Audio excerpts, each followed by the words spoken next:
All right, so it's a great pleasure to have Wilfred Delamy with us and just getting to have some great insights in terms of how we can accelerate in our IT careers, as well as how do we get started. I don't want to waste much time. It's always great to have people who are able to guide us in the rightful direction. And Wilfred, maybe if you can just give us a brief account of yourself and how you positioned yourself into the tech space and what things you think are going to shape our direction as we proceed. Yeah, thank you very much, John, for having me. And it's a really good pleasure to be here to just share my knowledge and experience being in IT for over 11 years now. So my name is Wilfred Andrew Delamy. I currently reside in Ontario, Canada, with my wife and my 4 children. So my I started back in IT in 2008. Mm. So yeah. So I went through different jobs. So I first started as assistant engineer. So I did that for 2 years, and then I moved to senior assistant engineer, and I did that for another 2 years. And then I moved more into, I started moving into security back then. And the reason why I was at that time I was working with MTN Liberia. The reason why they selected me for security because I happened to be the only one within my team who had idea of both Linux and Windows. Interesting. So they moved me into security. So I was with security, IT security, till I immigrated to Canada. So coming to Canada, it was at first it was discouraging because I just couldn't get a job in Canada. So I Mm. was without a job for like 3 years Wow. in Canada. So had I knew what I know now, I think that would have been different. So those are things I'm looking forward to sharing with people who may be looking into relocating and some other things to expect and some of the things to do just to put yourself in a position to be successful and easily integrate into the new system. Just a question there. Sorry to cut you short. Was Yeah. there anything that you saw or anything that you learned as being the reason as to why you stayed for 3 years without having a job? I mean, after having had worked in Ghana for some time. Yes. Yes. So the first thing in Canada, they are big into what they call the Canadian and work experience or Okay. the Canadian experience. Yes. So for the Canadian experience, before they can take you into a job, the employers would like to see that you have worked with companies in Canada. But if you haven't worked in Canada yet, Hmm. another and ground they could consider your application will be if you have gone to school in Canada. Mm. So at the time, I only knew those two, but I didn't know that there's a third option that you can actually have your credential, your foreign credential assessed by Mhm. a recognized Canadian assessment body, and then they will equate it to the Canadian degree. If it is a degree, they will say, okay, this bachelor from this country is equivalent to a Canadian bachelor, or maybe you need to do a few more add-up courses to get it equivalent. So I didn't know about that before. Okay. So those things became an obstacle to me. So I ended up going to college in Canada Hmm. just to have that Canadian experience in order to get an Good employment. job. Do you mind? I'm just curious right now. I'm thinking you knew about the two options. You did not know about this third option. Yeah. Does that third option in any way incorporate international certifications? Yes. So yeah, they count as well your international certification count. But you see sometimes and if your application goes straight to the IT manager or the technical manager, for sure they will take it, they wouldn't care about because they understand the international certification. But unfortunately, your application goes through HR. That's right. HR, they are looking at education. So there are two recognized bodies Hmm. here in Canada that you can send your credential to, and you pay them, they will assess it, and then they will send you a report. And then with that report, you can use it to apply. And then also another thing was how to structure your resume. because the way I was doing resume in Liberia and Ghana is in fact, the interesting thing with me is that I didn't even have to apply for a job in Ghana because I had a friend who was working in the field. We graduated from high school together. He's still in IT. I call him Sakwi. He worked with a company, an IT, one of the biggest IT companies in Ghana, CIS Ghana. So when I graduated, he just recommended me and he just took me as an intern, and then I started working. But then because of my job, I travel a lot, like within West Africa. And so because I used to go to Liberia and work for MTN Liberia, work for EcoBank Liberia. Okay. So when I moved back to Liberia, it was just easy for MTN Liberia to give me a job because they know me. I used to come as an expert to come and work for them. So I never, and this is because, like we were discussing, this was because of my network. So because of the network I had, I got job in Africa without sending application, without even writing resume. So when I came to Canada, yeah. Wow, that's great. Wow. Hold on. Yeah. I'm just seeing how you're emphasizing the aspect of networking. And I was going to ask you from the very beginning to say, what really inspired you? Did you wake up and just feel like, okay, I just want to go into tech? Or did you have somebody that you looked up to, somebody that you knew to say, okay, this person is already maybe a few steps ahead and they seem to be doing so well in this space. I would like to emulate what they're doing. How did you network yourself? Maybe it's also a challenge for me because sometimes most of us, we just love being in basements and writing our code and scripts, and we don't really seem to love the outside world. What was your experience like? What was your approach like? I mean, in terms of networking in the IT space. Okay, so for me, I didn't know that I wanted to do computer. I didn't even know, and like pursuing a computer career path was something I never thought about. I knew computer as a word, computer, but I didn't even know what it was about. So what happened was I entered a new school, like I was discussing before the start of the recording. I went to this school. I started grade 11 in the school. So when I entered the school, up to that point, I wanted to either become a medical doctor or an architectural engineer. So when up to that point, when anyone asked me, I say, oh, I either be a doctor or be an engineer. When I entered this school, we got introduced to computer. When I went to the very first class, as soon as I came from the class, I just knew that this is what I want to do. So I went home and I told my mom, I said, I don't want to become a medical doctor. I don't want to become an architectural engineer. I want to do computer. So my mom, she just supported me. She always supported me. Like whatever I said, she just let me to go by my business and just run with it. So I did computers in 11th grade. I did computer in grade 12. So when we graduated high school, one of my classmates, Sakwi, we graduated from high school. He had the opportunity to go to Ghana because the reason why Ghana at the time in Liberia, you couldn't do computer at the degree level. You could only do certificate and diploma. And Ghana was kind of, they were way ahead of Liberia in terms of their progress with technology. So he went to Ghana. So because he was there, I always dreamed of going there. So eventually I got to Ghana to study computer. So I just went straight into computer. So he was my mentor. So I did everything that he did. So he told me, say, oh, start with the basics. So I did A+, N+. Then I went and did Microsoft Certified System Engineering. Then then he told me, he said, you have classmates who all of you completed the same program together. So in order to have an advantage over them, get certified as a Microsoft Certified System Engineer. Back then, you needed to write 7 exams to become a MCSE. So I wrote all those 7 exams.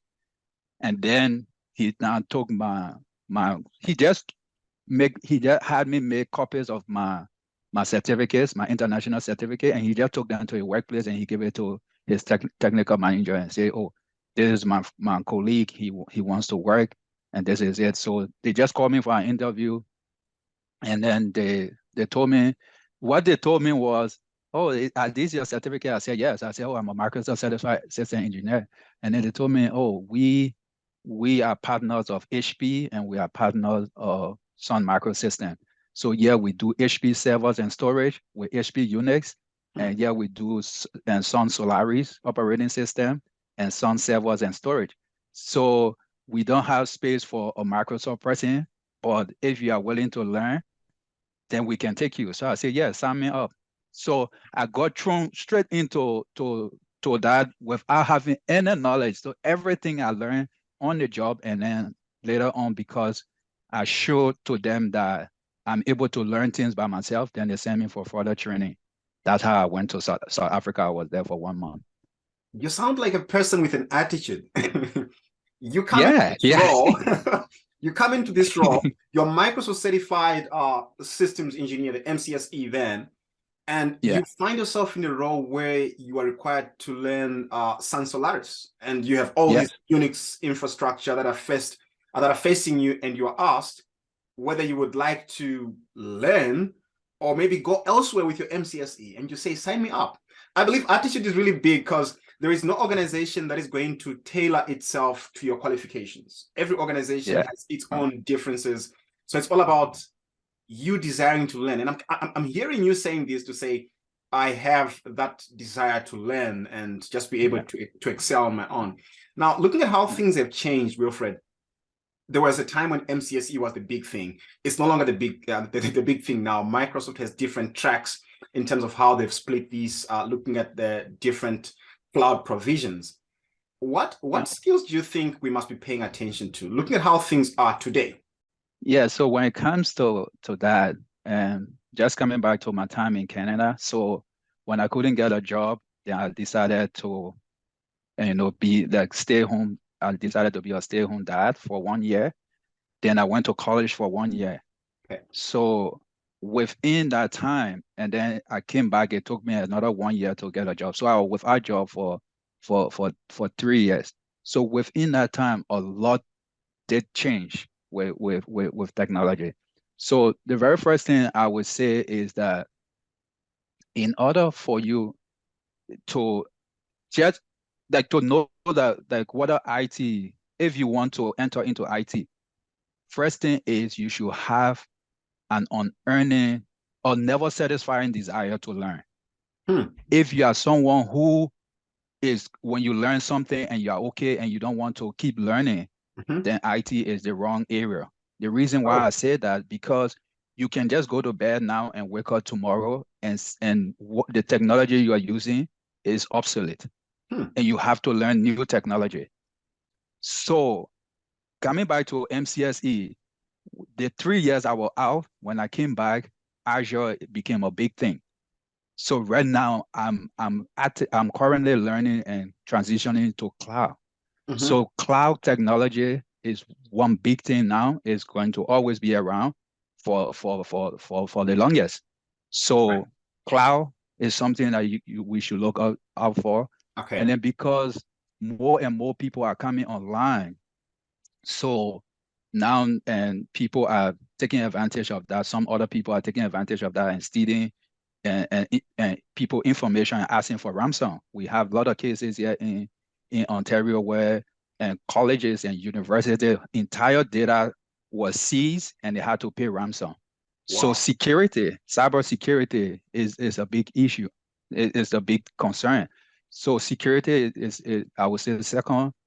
Another area is artificial intelligence. Is getting really big with ChatGPT and other AI technologies. So that will be another area to go into. And then also just automation. So even if you're like a regular CCNA guy or CCNP guy, yes, things are being automated now. Even our system administrator, things are being automated with Terraform for system and administrations. So learning network automation if you are into networking, or learning system automation if you are into system administration, those things. So right there, you see the need for learning programming, Then you have augmented reality and Virtual reality is big as well. And then now with the introduction of cryptocurrency, so things related to cryptocurrency too, and will be something that we should keep our eyes on for. And the technologies just keep, like I said, keep growing. So if you You're don't right. have that desire to keep learning, you're going to be left way behind. Wow. That is really deep. I think you've mentioned quite a number of them, and I'm just thinking, is there a possibility that I could do everything? I'm in AI, I'm in networking, I'm in systems, I'm in cybersecurity. What's your take on that? Okay, that's a very great question. So going back to when I started, so I learned MCSE and I got thrown into HP and Sun Solaris. So in 1 year time, I went so hard that I knew a lot of technology, but then I didn't have an area that I can say, oh, this is where I specialize. Wow. So later on, like being in Canada, I realized that there are two kinds of growth. There is a vertical growth and there is a horizontal growth. So the horizontal growth is where you are learning different technologies. So you are growing horizontally. But the vertical growth is where you pick up one technology, yes, and you stay with it and grow vertically. I think that is deep, and a lot of people are victims. Yeah. Can you just repeat? Don't forget your example. Just repeat for me. If somebody is learning horizontally, is it similar Yeah. to me doing maybe a bit of A plus, just a bit of networking, a bit of cybersecurity? Yes, that's it. I become a jack of all trades A and a master master of of none. none. As much as then someone would say, oh, then I can work anywhere. That's not good because you don't have an area or specialty. If someone asks you what do you specialize in, you can tell. So it's better to pick one technology. Let's say I pick cloud. And even with cloud, there are other areas of cloud. So let's say in cloud, I pick, let's say I want to be an Azure architect. Okay. So it's better to grow vertically and get to the highest level of cloud architect you can get to with with a lot of experience. And then you be a master of that, and people know you for that. And then before you start expanding horizontally, learning other new technologies. And the reason I said that, I took that inspiration from Kobe Bryant. For those who know about basketball, Kobe Bryant, when he got drafted into the NBA, he was drafted by Los Angeles Lakers.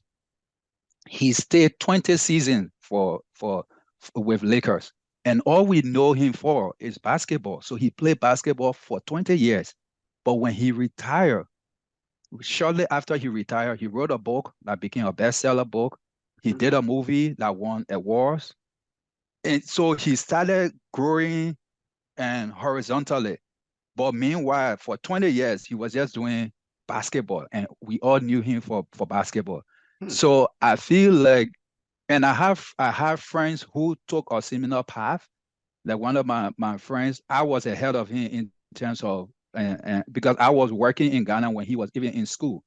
But he focused on Microsoft, and right now he even works with Microsoft because he focused on one area and he grew and vertically than before he started expanding horizontally. So it's not a wise idea to have to be learning cybersecurity at the same time learning cloud, at the same time learning programming, at the same time learning and networking. Like wow, so this is deep. This is deep. So that would be my advice. Pick a technology, pick something that, and also when you picking, don't just pick because you see your friend picking. Pick a technology that you love, because sometimes learning new technology or even working with that technology can become frustrating. Yes. But if it is something that you love, you wouldn't feel that kind of frustration that someone who doesn't really have passion for that thing will feel. See.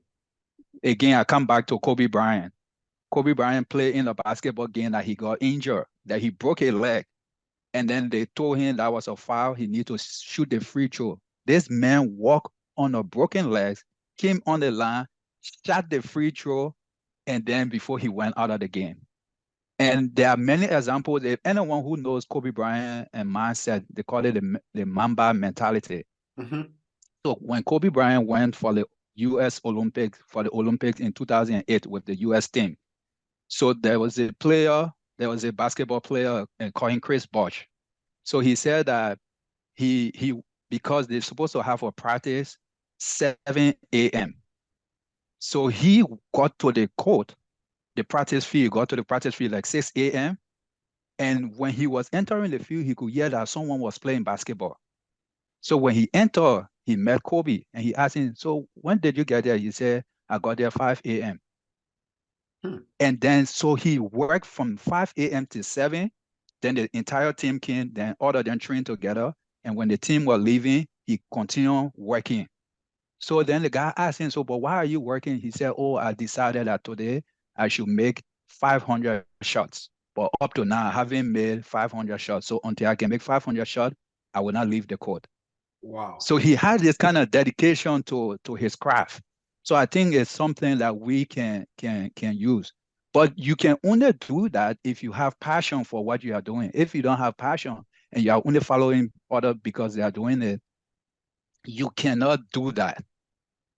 You're right. And you need to be able to do that in order to stand out. So I would say pick something that you love, pick a technology you love, and just focus on it, grow vertically, and then when you gain mastery, then grow horizontally. Thank you. Thank you for that. We're already running out of time. And I'm thinking about to give an opportunity to the participants just to ask a few questions, if you don't mind. And then I'll ask my final question and we'll be done for the day. So it's open, gents. Anybody with a question? If you've got a question to Wilfred, anything you'd like to ask regarding what he has shared so far, please, the floor is yours. Yeah, Solomon, I see you are unmuted there. Yeah, well, I've been enjoying the progression of this session, and I want to congratulate you for this initiative. This is very, very commending, and I must say, these are the kind of discussions we need to have. The world as it is heading into a direction where people must be able to do things for themselves. And I see us gradually moving in that terrain with these new technologies surfacing. But that is not my show. This is Wilfred's show. And let me just tell you, that guy sitting there is a man of character. Wilfred will put his mind to something. We stayed in the same room. And those were beautiful days. We ate from the street, and we were just focusing on just learning. This was the beginning of the boom in something that was going to be so great, and that we are now experiencing and enjoying. But Wilfred is a guy of character. He's a guy who puts his mind to something and does it excellently. Yeah, I can. And without distraction. It has nothing that distracts Wilfred.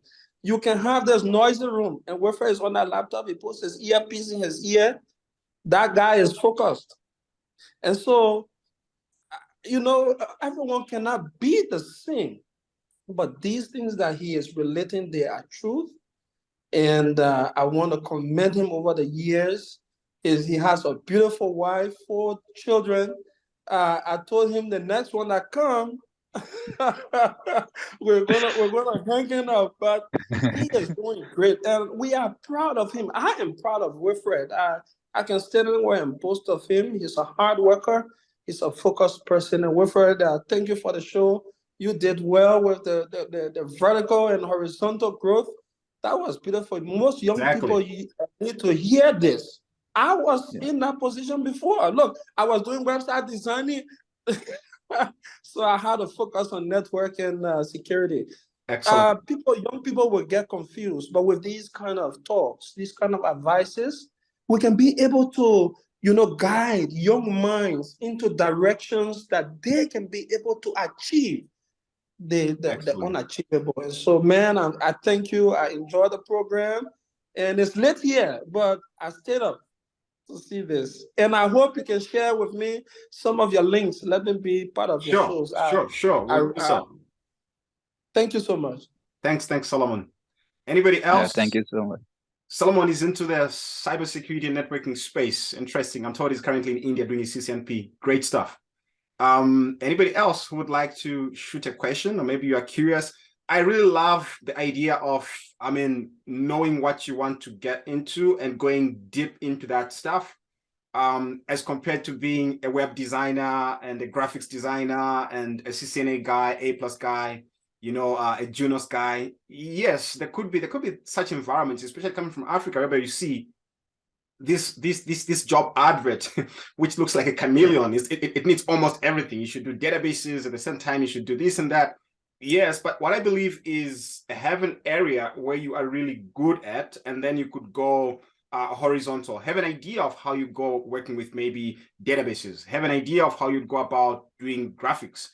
Just an idea should be fine. Osman, yes, please shoot. Yeah, as a cybersecurity, I'm focusing much on cybersecurity. Now, my question is, don't we see a challenge ahead as AI is getting into security as well? Aren't we going to be kicked out? Great question. Wilfred, would you like to take that? We have about 2 minutes remaining. Okay. Yeah. So I think there will always be a need for humans to work regardless of AI. So I think that we shouldn't look at AI as a threat to us, but we should look at AI more as something to enhance the work we do. How can I, as a cybersecurity professional, how can I use AI to work better, to work efficiently, to work faster? Because human and computer work faster than humans, but humans are smarter than computer because we make the computer to think the way it thinks.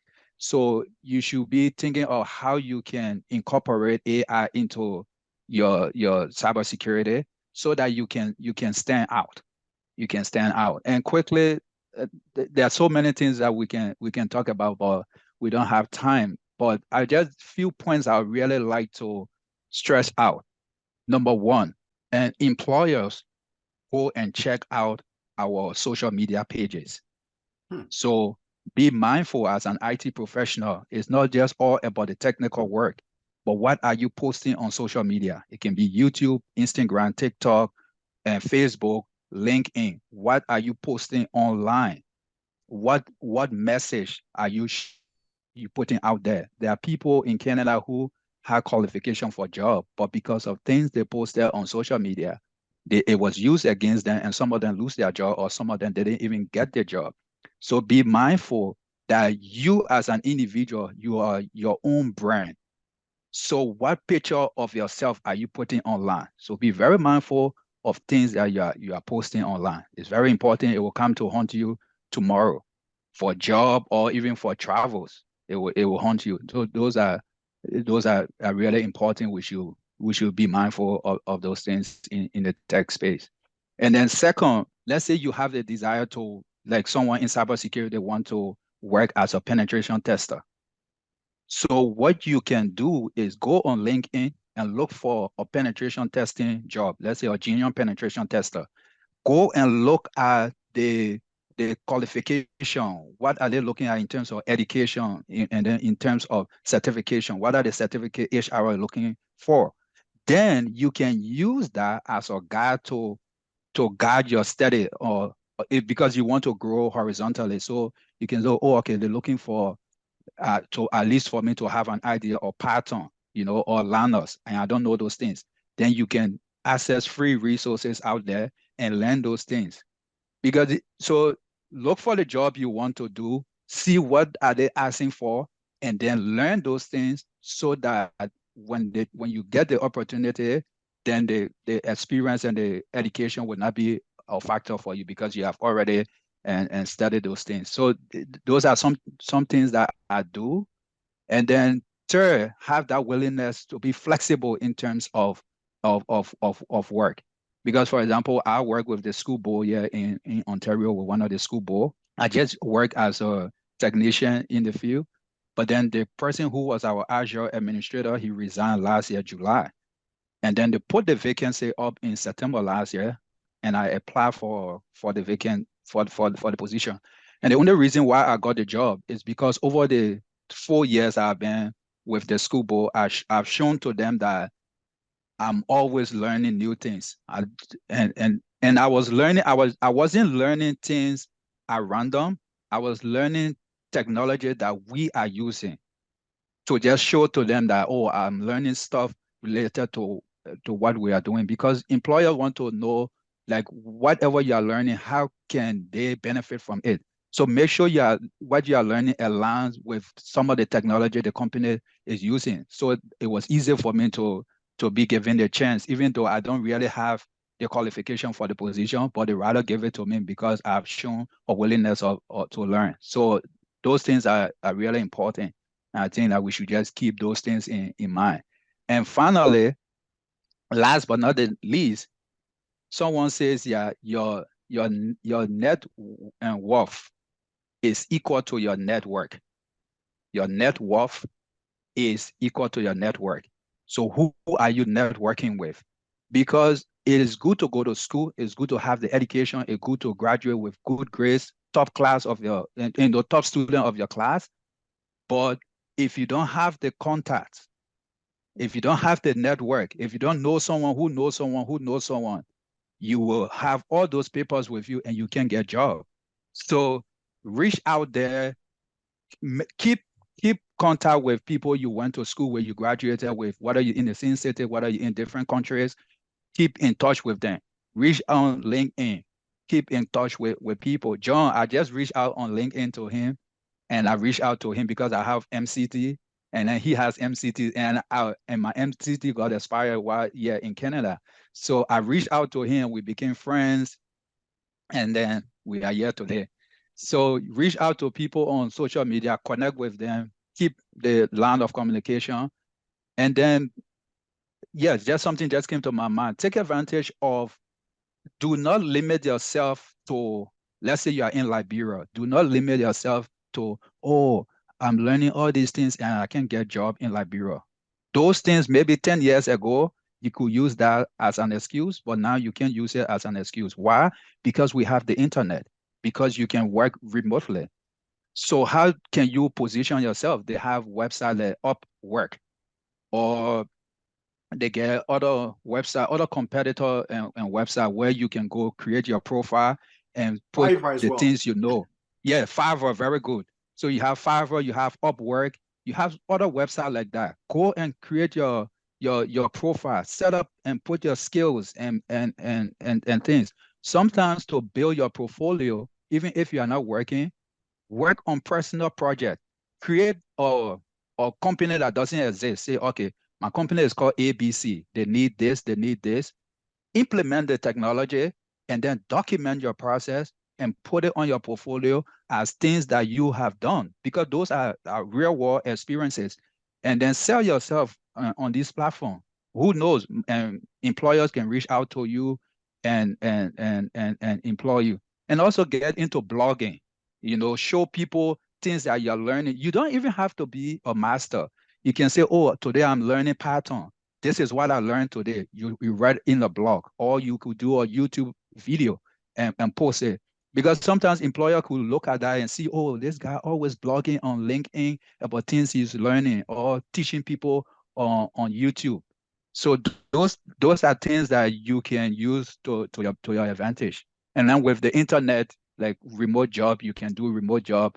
So you don't have to limit yourself to just where you are. Oh, because I don't have this opportunity yet, so I can progress. Yes, you can progress. You can make more. You can earn more if you will network and think about places outside of your network, like in your physical location, I mean.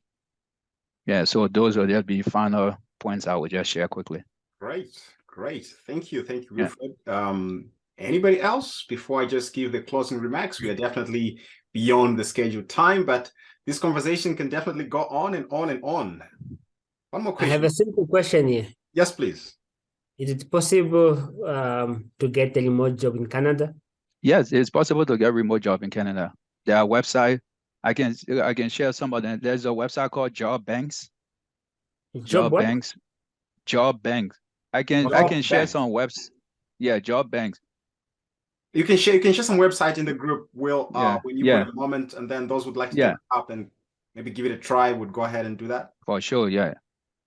All right. So, ladies and gentlemen, that was Wilfred Delamy. And it's really been great. I mean, learning from all his experiences from Liberia, Ghana, and finally now residing with his family here in Canada. It's a great experience. And a lot of people, I believe, would benefit from these kind of conversations that tend to guide and help, I mean, especially young tech professionals to make decisions that will help them accelerate their IT careers. So in the meantime and between time, I will see you again next week. Take care. Thank you for having me. Thank you.